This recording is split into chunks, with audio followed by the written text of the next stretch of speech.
Salmo 137. Eu estive ontem em São Paulo, pregando lá na igreja do Bispo Tito, e ontem lá pregando, eu fiquei um pouco em crise com o que eu preguei lá. Não foi muito fácil para mim. Eu aprendi que há certas pregações que você só prega na igreja que você é pastor, não é? Que você tem uma liberdade plena. Uma vez eu disse aqui que até hoje eu só bati nos meus filhos, eu nunca bati no filho dos outros, e não é certo isso, não é? Mas ontem eu preguei uma palavra lá meio complicada, lá, né? O chefe não falou nada, não me censurou em nada, me levou para tomar sopa. Mas lá, depois conversando com o Bispo Tito, ele me disse uma coisa, e eu fiquei com isso na minha cabeça. E eu cheguei aqui, eu fui de carro para São Paulo, um tempo de economizar, não consegui comprar uma passagem muito favorável de avião, aí eu fui com o meu carro e voltei. E aí eu fiquei pensando sobre o que eu quero lhe dizer, essa coisa do lugar. Fiquei muito feliz que nós cantamos esse hino que nós dissemos, né, o meu lugar secreto, né, que é o meu assunto, o lugar certo. Qual é o lugar certo? Eu comecei a pensar sobre isso, e tanta coisa veio no meu coração. Mas deixa eu ler o Salmo 137, depois eu vou compartilhar. A minha mensagem não vai ser longa, é uma mensagem bem resumida, bem simples. Diz assim: junto aos rios da Babilônia, nós nos sentamos e choramos com saudade de Sião. Ali, nos salgueiros, penduramos as nossas harpas. Ali, os nossos captores, os babilônicos que tinham dominado a Jerusalém, pediam-nos canções. Os nossos opressores exigiam canções alegres, dizendo: cantem para nós uma das canções de Sião. E aí o salmista faz uma pergunta: como poderíamos cantar as canções do Senhor numa terra estrangeira? Que a minha mão direita define, ó Jerusalém, se eu me esquecer de ti. Que a língua se me grude ao céu da boca, se eu não me lembrar de ti e não considerar Jerusalém a minha maior alegria. Lembra-te, Senhor, dos edomitas e dos que fizeram e do que fizeram quando Jerusalém foi destruída, pois gritavam: arrasem-na, arrasem-na até os alicerces. Ó cidade de Babilônia, destinada à destruição, feliz aquele que lhe retribuir o mal que você nos fez.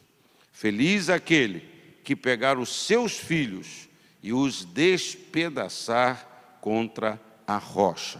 Amém. Pai, fala ao nosso coração, que essa palavra, esses pensamentos, essa meditação, que ache o devido lugar, que ache o lugar para o qual o Senhor está enviando esta palavra nesta noite, para os meus irmãos que aqui estão e para todos aqueles que estão ouvindo e vão ouvir esta palavra, Pai. Que ela produza aquilo que o Senhor tem destinado, que ela chegue como uma resposta para pessoas aqui, Pai. E que o Teu nome seja glorificado, em nome de Jesus, e que todos digam amém. Eu fui ao dicionário procurar a definição da palavra lugar. Eu quero animar você a ter a prática de procurar sempre definir as palavras. Eu procurei fazer uma definição, né? O que significa lugar? Né? Tem coisas que a gente tem uma certa dificuldade, né? Não sei se você tem, eu tenho. Eu me lanço a pensar certas coisas, mas eu peguei uma definição que diz assim: lugar é um determinado espaço no qual o indivíduo desenvolve para com ele relação de identidade, afetividade e do bem-estar. Isso aqui é lugar. E aí, se você pensar, né, nós temos, a nossa vida, ela acontece em lugares.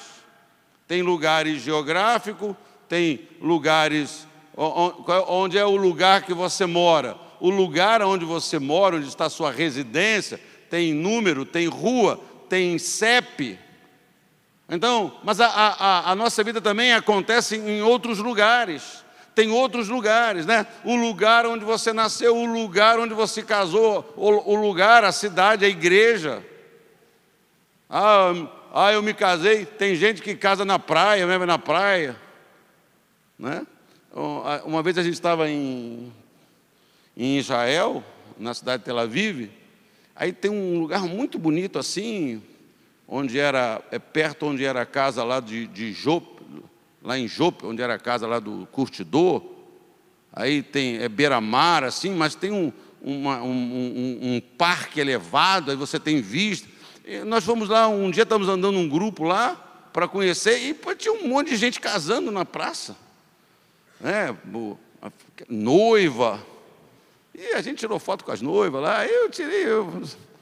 Quase que eu casei alguém lá também. Aí outro dia fomos na praia. Aí tem gente que casa na praia, não é?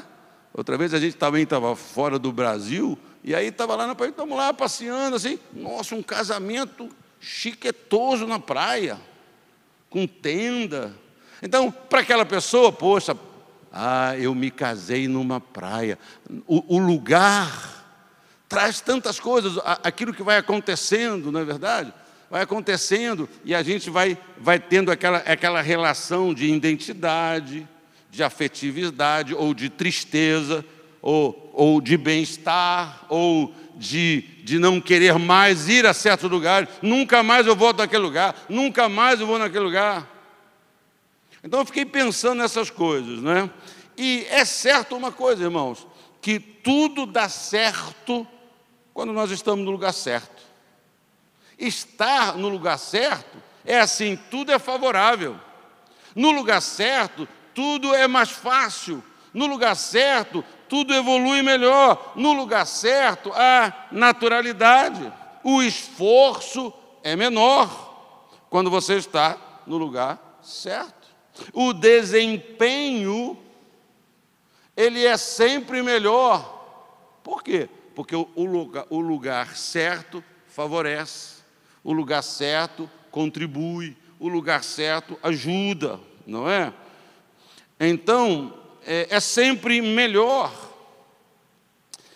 O que o salmista está dizendo é que eles estavam nessa peregrinação, prisioneiros, tirados, sacados do lugar deles, da cidade deles. E ele está dizendo assim: olha, nós chegamos naquele lugar assim, e nós penduramos a nossa harpa, porque tem como cantar aqui. E aí os opositores dizem assim: canta uma música lá de Sião, canta uma música. Não tem como fazer isso aqui. Esse lugar não é o nosso lugar. Nós estamos fora do nosso lugar, nós estamos sacados do nosso lugar. Não, como é que a gente vai cantar um hino aqui? Como é que a gente vai fazer um louvor aqui? Né? Porque o coração deles estava lá em Jerusalém.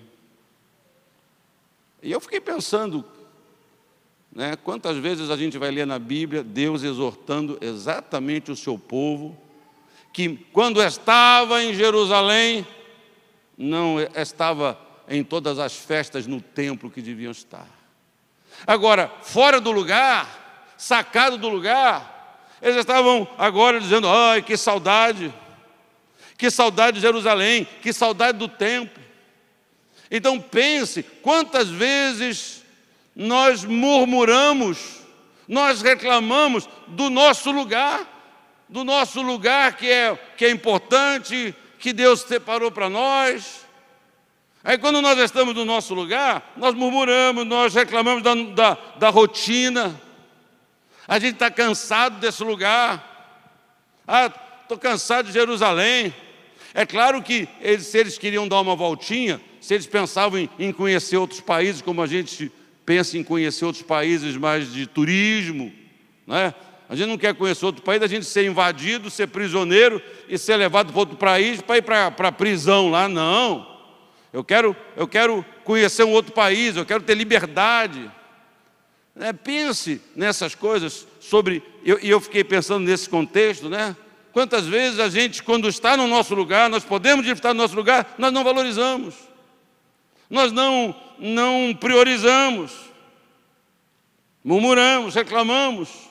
Quando é que nós nos damos conta disso, né? Desse prejuízo? É quando nós perdemos o nosso lugar.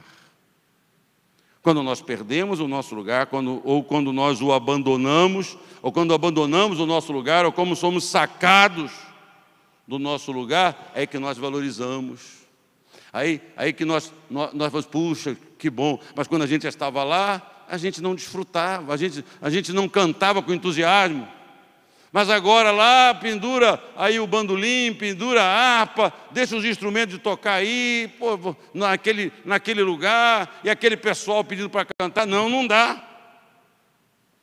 Eu segui lendo o Salmo 137, eu vi que no lugar errado,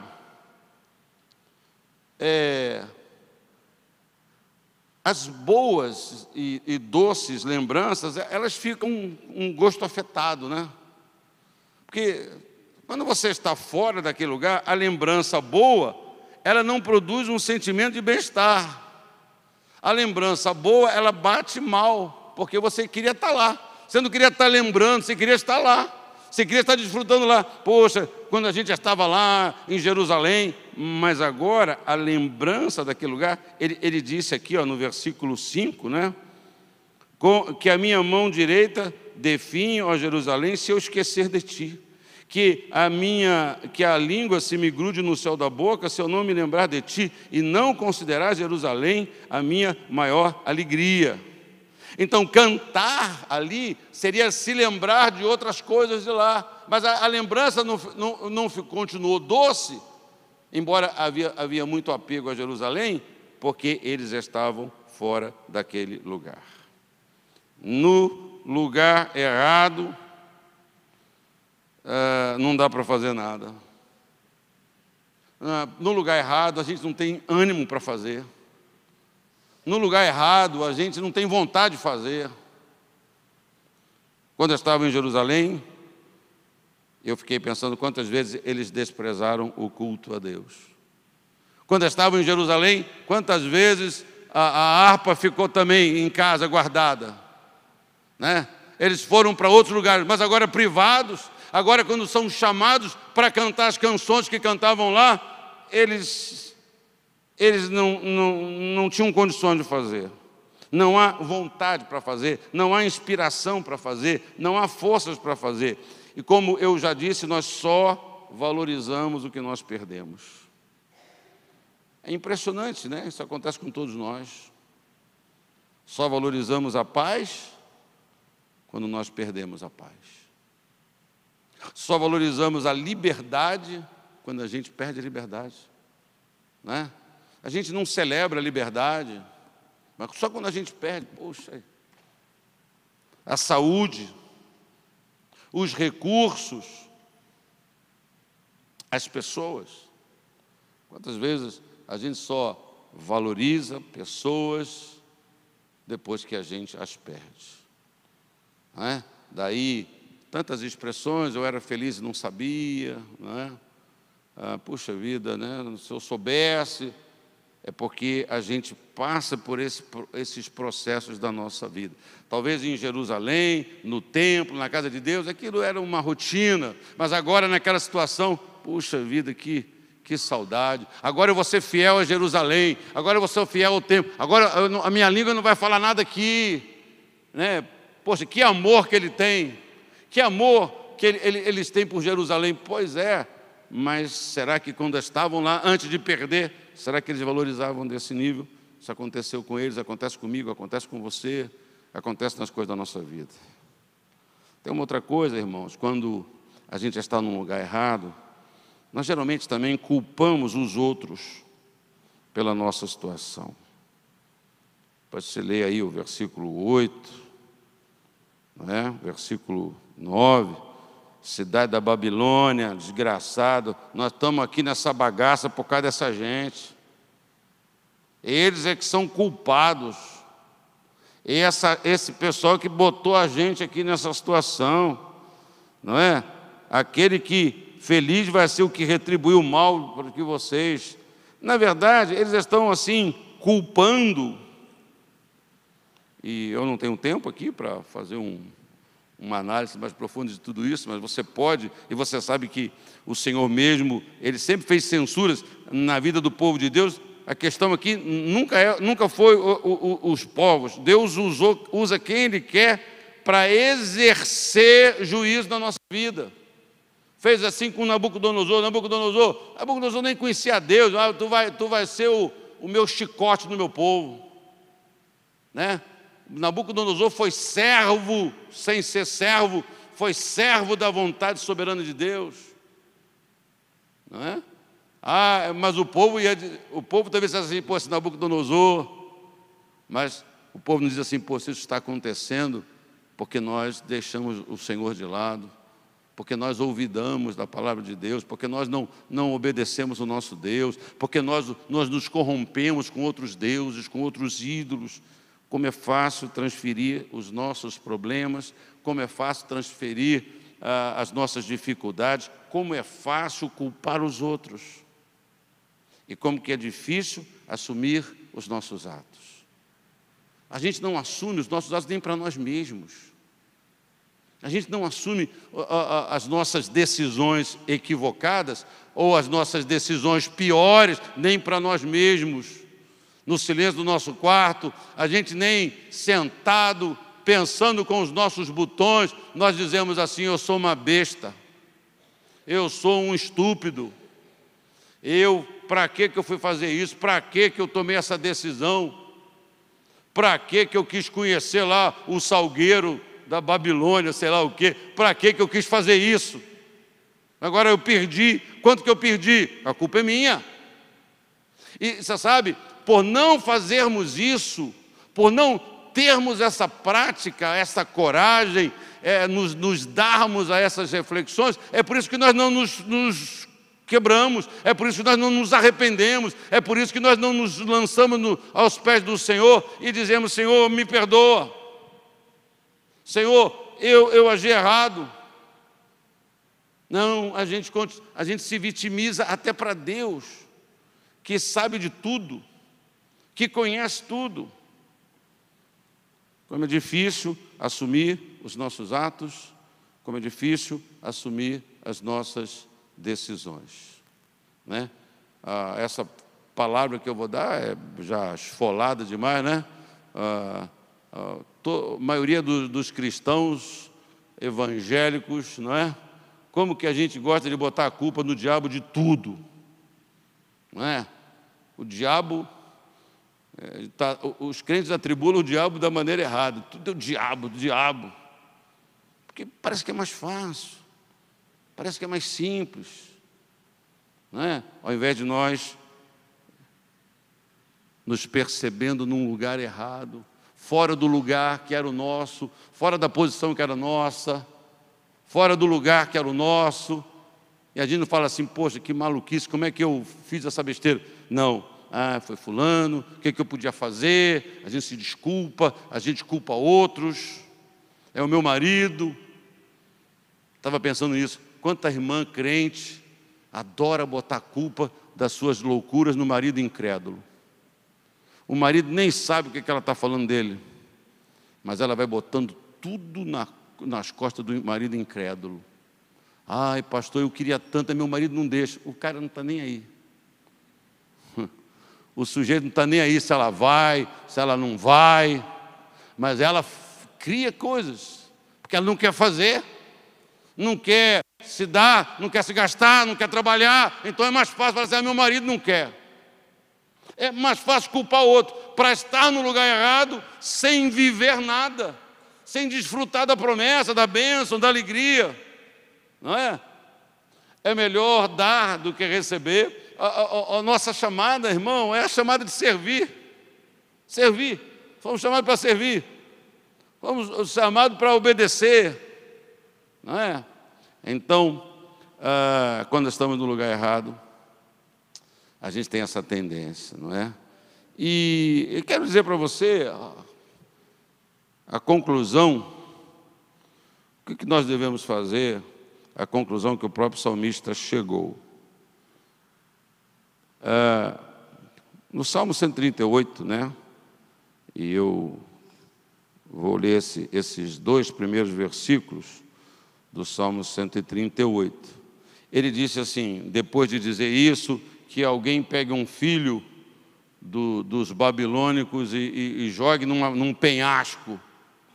Esse cabo é bom. Ele escreveu assim: eu te louvarei, Senhor, de todo o coração. Diante dos deuses cantarei louvores a ti. Voltado para o teu santo templo, eu me prostrarei e renderei graças ao teu nome por causa do teu amor e da tua fidelidade, pois exaltastes acima de todas as coisas o teu nome e a tua palavra. Então, quando ele compôs Salmo 137, 138, ele estava lá ainda. Por isso que ele disse assim: eu vou me voltar na direção de onde está o templo. Ele não disse: eu vou lá no templo. Eu vou lá no templo, eu vou lá para Jerusalém te adorar lá, não, eu vou me voltar para lá. Então, eu fiquei com esses pensamentos, eu queria compartilhar isso com você, que nós precisamos, se nós estamos fora do nosso lugar, por razões que você sabe, né? Ou você foi sacado, ou você foi, por uma circunstância, empurrado para fora do seu lugar, né? Nós cantamos essas músicas, né? O salmista também disse, né? Que o lugar dele é na presença de Deus. Pardal encontrou casa, Salmo 84, andorinha ninha, eu encontrei os teus altares. O meu lugar é a tua presença. O meu lugar de quê? A sua casa é o seu lugar, que eu adoro o meu lugar, eu adoro a minha cama, adoro o meu cantinho. Nós temos lugares que são agradáveis. Aí você tem uma casinha de praia, né? Uma casinha lá com 10 quartos, piscina olímpica. Você tem lá uma rocinha, uma coisinha de nada. Sabe como é que é isso? Se falar tudo, vai estar cheio, né, irmão? Tem que botar uns defeitos lá. Não, tal. É aquele meu lugar. Como que eu me sinto bem lá?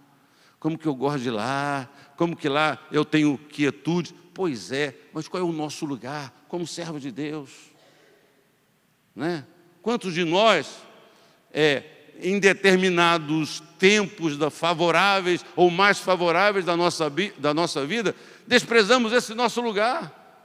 Lugar de quê? De adorador, lugar de servo, lugar de servir, de botar avental, de servir a Deus, de trabalhar. Nós desprezamos esse lugar para quando a gente perde, coisas, perde outras coisas importantes da nossa vida, aí a gente fica com saudade.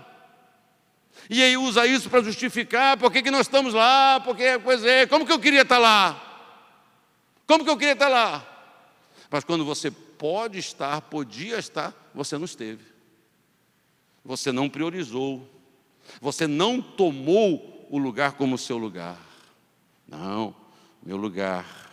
Então, se você tem vivido coisas assim, então o que faz? Nós precisamos louvar a Deus. Precisamos cantar, adorar e nos prostrar diante de Deus, nos prostrar na presença de Deus, buscar a presença de Deus, Às vezes, irmão, nós temos alguns problemas que muitos crentes padecem disso, da falta da consciência do quanto precisam de Deus. Nós vamos nos especializando, nós vamos nos apetrechando, como diz o outro, nós vamos amealhando coisas, nós vamos criando sistemas para a nossa vida, não é? E a gente passa a não precisar tanto da presença de Deus, não é? Passa a não precisar tanto. Aquilo não é uma necessidade. A gente acha que a gente fica muito bem longe. Não, está tudo bem. Então, essa relação. E aí a gente está sempre vivendo esse tipo de circunstância na vida, de justificativa, de explicação, de culpar outras pessoas. Então, não se afaste. Minha palavra para você nessa noite é: não se afaste do lugar que Deus reservou para você. Não se afaste do lugar que Deus reservou para você. E esse lugar é na presença dEle. Esse lugar é no reino dEle. Busque o reino em primeiro lugar.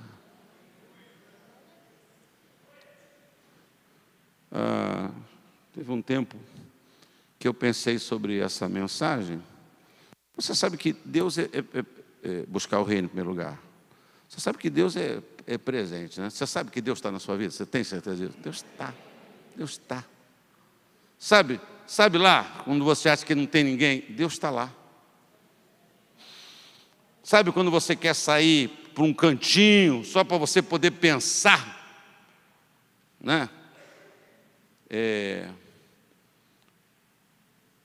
Assim, eu tenho Deus na minha vida e eu tenho certeza que Deus, posso falar qualquer coisa para Deus. Posso me expor. Posso expor minhas vísceras, meu intestino da alma.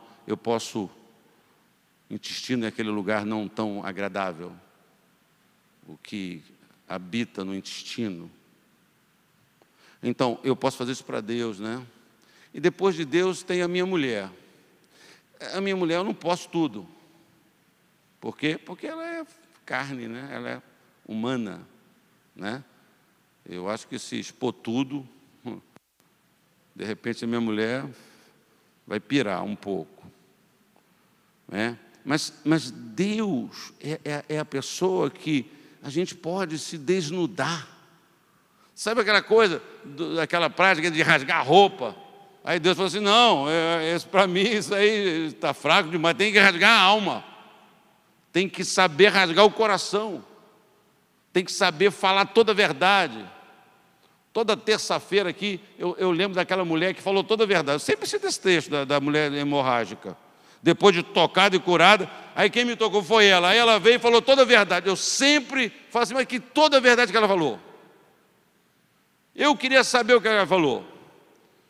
Quando eu morrer, for para o céu, eu chegar lá, se alguém me receber lá e falar: você quer alguma coisa? Rapaz, dá para me emprestar o pendrive daquela conversa, daquela mulher com Jesus, que foi... Eu nem me considero um sujeito assim, eu não me considero muito curioso, eu não tenho curiosidade, assim, ampla, geral. Eu tenho curiosidade mais seletiva. Aliás, tem coisas que eu não tenho o menor interesse de nada, de nem saber título. Mas ela falou toda a verdade. Então, nós temos que aprender a nos desnudar diante do Senhor, não é? E não ficar assim. Então, eu estava pensando, eu estou dando voltas, eu estava pensando sobre assim, uma vez eu pensei assim: vou pregar sobre buscar o reino de Deus em primeiro lugar? Eu acho que eu já preguei tanto, e eu me senti como aquele bendito e abençoado tapinha na cabeça, que eu digo para você que de vez em quando eu tomo muito tapa na cabeça. Eu sempre tomo tapa na cabeça do Espírito Santo. Sempre tomo. Aí eu sempre falo assim: olha, ele está aqui do meu lado, rapaz, não está perto de mim demais, o Espírito Santo. É eu pensar uma coisa torta, ele, preste atenção. E quando eu pensei assim: vou falar sobre o reino de Deus. Você tem que buscar o reino de Deus, tem que buscar o reino de Deus, tem que buscar o reino de Deus.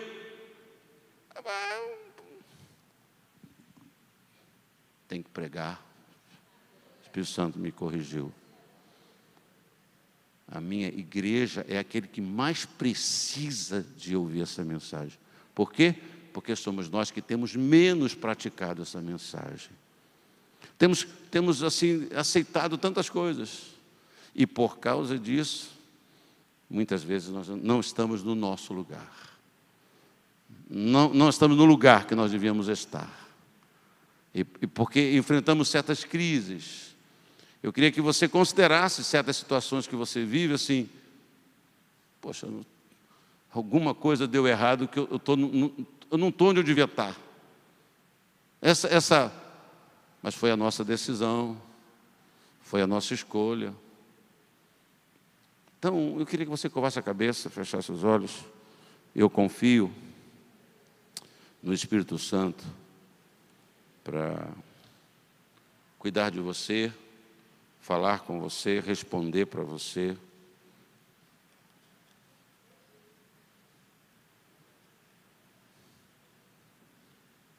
Eu espero que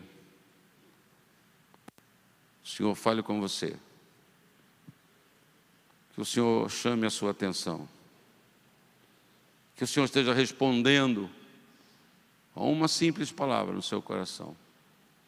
Certas perguntas que você faz, certas crises que você está vivendo, o Espírito Santo chega para você: meu filho, minha filha, você está no lugar errado.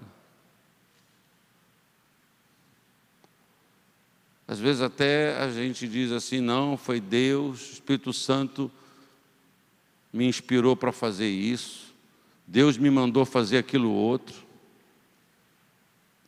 Aí o Espírito Santo vem, quando a gente se quebranta, quando a gente abre o coração, ele vem e fala assim: minha filha, você está no lugar errado. Por que tudo isso, Senhor? Nunca falei para você fazer isso. Nunca falei para você ter essa iniciativa. Em nenhum momento eu mandei você ir para esse deserto.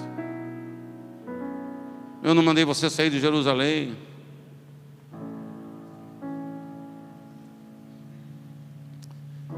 Pai querido, Tu és o nosso Deus.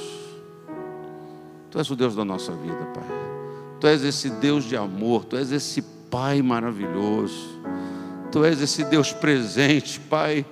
Eu sei que esse é o maior consolo que eu posso ter, e eu creio que é o maior consolo que meus irmãos podem ter também, é saber que o Senhor está conosco, mesmo quando a gente já está no meio de um salgueiro, no meio de um deserto. Ó Pai, acolhe, abraça, conforta, alivia, Senhor, aquele que, por causa da Tua palavra, do Teu Espírito Santo, vai parar de dizer: foi os babilônicos, foi o meu marido incrédulo, foi isso, foi aquilo, foi o meu patrão, e vai dizer: tem misericórdia de mim, Pai. Tem misericórdia de mim, Pai. Tem misericórdia de mim, Pai. E aí nós devemos cantar, nós devemos nos prostrar, nós devemos louvar, glorificar Deus, mesmo lá, mesmo ainda no lugar que nós estamos. Em nome de Jesus.